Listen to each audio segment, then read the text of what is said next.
नमस्कार, आप देख रहे हैं 29 इंडिया न्यूज़। 29 इंडिया न्यूज़ में आपका स्वागत है। मैं जहीन गौरी। रुक करते हैं आज की खबरों की ओर। प्रदेश में चल रहे नगरीय निकाय चुनाव में एआईएमआईएम की एंट्री हो गई है। अब एआईएमआईएम के बड़े नेता भी इस चुनाव प्रचार में कूद गए हैं। यही वजह है कि एआईएमआईएम के राष्ट्रीय प्रवक्ता वारिस पठान इंदौर पहुंचे और उन्होंने जीत का दावा किया। साथ ही महाराष्ट्र संकट पर उन्होंने कहा कि यह नूरा कुश्ती चल रही है। पत्रकारों से बात करते हुए एआईएमआईएम के राष्ट्रीय प्रवक्ता वारिस पठान ने केंद्र सरकार की तमाम योजनाओं को विफल बताया और कहा कि हमेशा गलत नीतियों का एआईएमआईएम विरोध करती रही है। उन्होंने मध्य प्रदेश में जिन शहरों में एआईएमआईएम के कार्यकर्ता मौजूद थे वहां पर चुनाव लड़ने की बात कही और कहा कि हमारे तमाम प्रत्याशी चुनाव जीतेंगे। वारिस पठान ने महाराष्ट्र के राजनीतिक संकट पर कहा कि हमारे 2 विधायक हैं। पार्टी आला कमान ने अभी फैसला नहीं किया है कि वह किसके साथ जाएगी।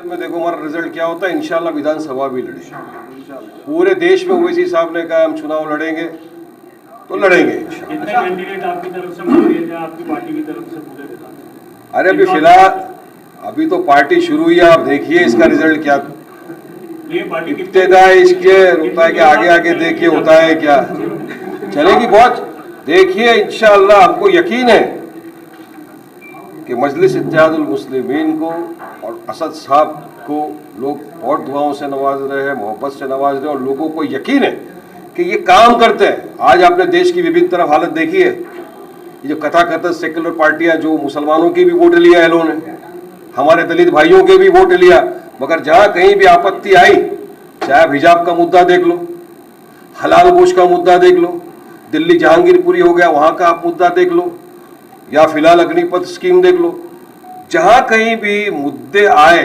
बोलने के, तब ये कथाकथित सेक्युलर पार्टियों के मुंह में तो दही जम गए। उत्तर प्रदेश में भी आपने देखा कि किस तरह मुसलमानों ने भरपूर वोट दिया, 85% के करीब। लेकिन जब मुद्दे उठाने का बात आया, उनके इंसाफ की लड़ाई की बात आई, सब खामोश बैठ जाते हैं। मगर वाहिद अगर एक शख्स बोलता है तो हमारा पार्टी का सदर है बैरिस्टर असदुद्दीन ओवैसी साहब। तो पब्लिक के अंदर भी है कि हमको ओवैसी साहब के साथ जाना है और हमको यकीन है कि पब्लिक हमको दुआओं से भी नवाजेगी और वोट भी देगी और हमारे उम्मीदवार जीतेंगे इस बार। अग्निपथ स्कीम के बारे में क्या कहना चाहिए आप? अग्निपथ स्कीम ऐसा लग रहा है मुझे कि पहली एक स्कीम है दुनिया की जिसमें नौकरी में कम, रिटायरमेंट के बाद ज्यादा फायदे दिखा रहे हैं ये लोग। लेकिन आप सोचिए कि हमारा देश का युवा, हमारे देश का फ्यूचर है, एस्पिरेशन से अरमान है। आप उसको आर्मी में भर्ती करोगे, ट्रेनिंग दोगे, एक युवा बनेगा, अपना पावरफुल इंसान बनेगा, अच्छी वेपन्स की ट्रेनिंग लेगा, शक्तिशाली बनेगा। उसके 4 साल के बाद में आप उसको क्या बनाना चाहते हो? विजय वर्गीय ने क्या किया, हम उसको चौकीदार की नौकरी देंगे, आप उसको चौकीदार बनाओगे। आप चाहोगे कि भाजपा के दफ्तर के बाहर खड़ा रहे, डंडा पकड़ के और सलाम ठोकता रहे।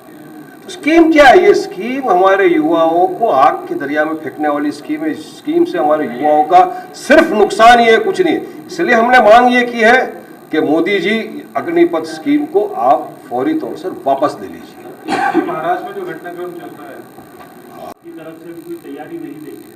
नहीं, मैंने आपको बताया ना, फिलहाल हम 7 जगह पे जहाँ पे चुनाव लड़ रहे हैं वहाँ पे हमारी ग्राउंड लेवल पे बॉडी भी बनी हुई है, लोग काम भी कर रहे हैं और आप देखिए आगे होगा ना। अभी तो चुनाव का समय आया है, चुनाव के पहले से लोग हमारे काम कर रहे हैं, यहाँ पर पहले से काम किया जा रहा है। उम्मीदवार से ही बात कही जा रही थी, मजलिस जितने भी अल्पसंख्यक वार्ड है इंदौर में खासतौर पर सभी जगह पर अपने उम्मीदवार उतारेंगे, लेकिन महज 4 उम्मीदवार आपके मैदान में है, जबकि और भी ज्यादा वार्ड के उम्मीदवार नहीं मिले या तैयारी में कमी रही?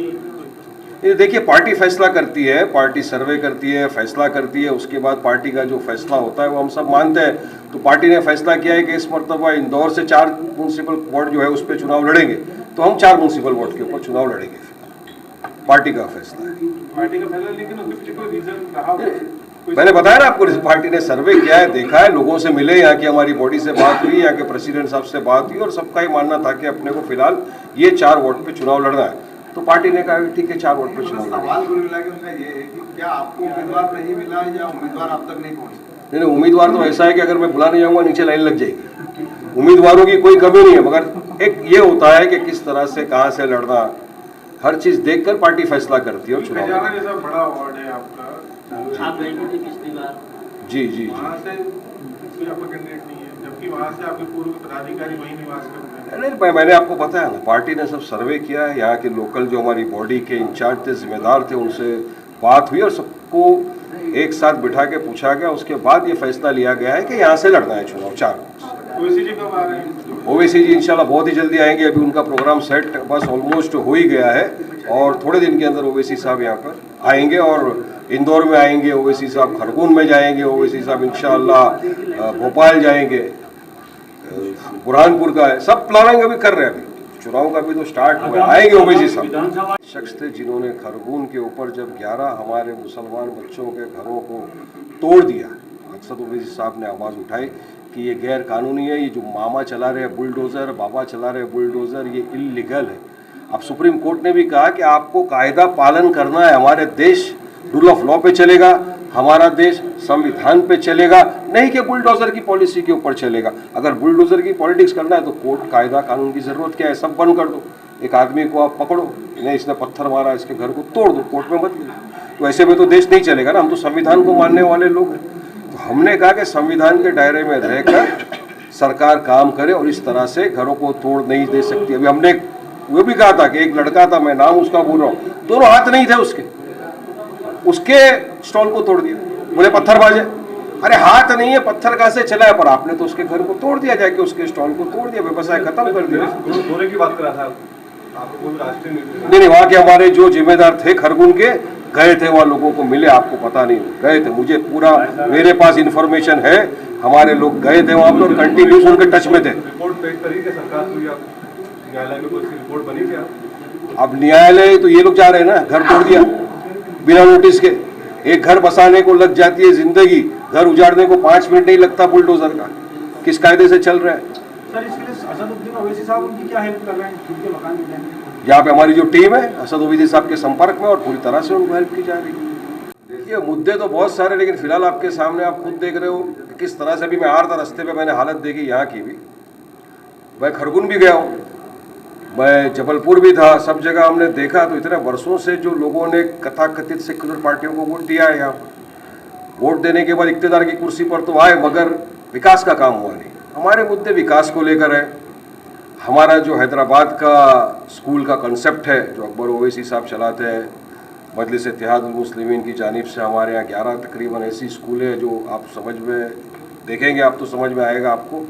हाईटेक फ्री में, मुफ्त में एजुकेशन दिया जाता है, और सिर्फ मुसलमानों को नहीं, हमारे हिंदू भाई, क्रिश्चियन भाई, सिख भाई, सबके बच्चे वहाँ पर आके तालीम हासिल करते हैं। तो वो है, रस्तों का काम है, एजुकेशन पे हम तवज्जो देना चाहते हैं, पब्लिक वेलफेयर पे तवज्जो देना चाहते हैं, और हम चाहते हैं कि ऐसे हमारे लोग चुनकर यहाँ पर जाए कॉरपोरेशन के अंदर, जो आवाज़ उठाए। एरिया है, लोगों ने आपको अगर चुनकर सेलेक्ट किया है, भेजा है, तो आपसे काफ़ी सारी उम्मीदें लगती हैं। पहले ये देखा गया है कि जिस उम्मीदों से लोगों को चुनकर वहाँ पर भेजा म्यूनसिपल पर, उन्होंने उस तरह से काम नहीं किया जो अपेक्षा थी। काम ही नहीं हुआ वहाँ पे लोगों का, ऐसा लोगों का बोलना भी, और हमारा देखा भी है हमने, सर्वे भी है। तो हमारे अगर इंशाअल्लाह ताला जीत कर जाएंगे तो हमको यकीन है कि मजलिस का काम ही उसकी पहचान है। हमारे कॉरपोरेटर्स चुन के जाएंगे, काम करेंगे, लोगों का खिदमत करेंगे, और रिजल्ट आपके सामने आएगा। सबको आपने आजमाया, हम तो यही बोलते हैं, एक बार मजलिस को भी देख कर देखिए। और यकीन है मुझे कि लोग उनको मोहब्बत से नवाजेंगे, प्यार से नवाजेंगे, वोट से भी नवाजेंगे।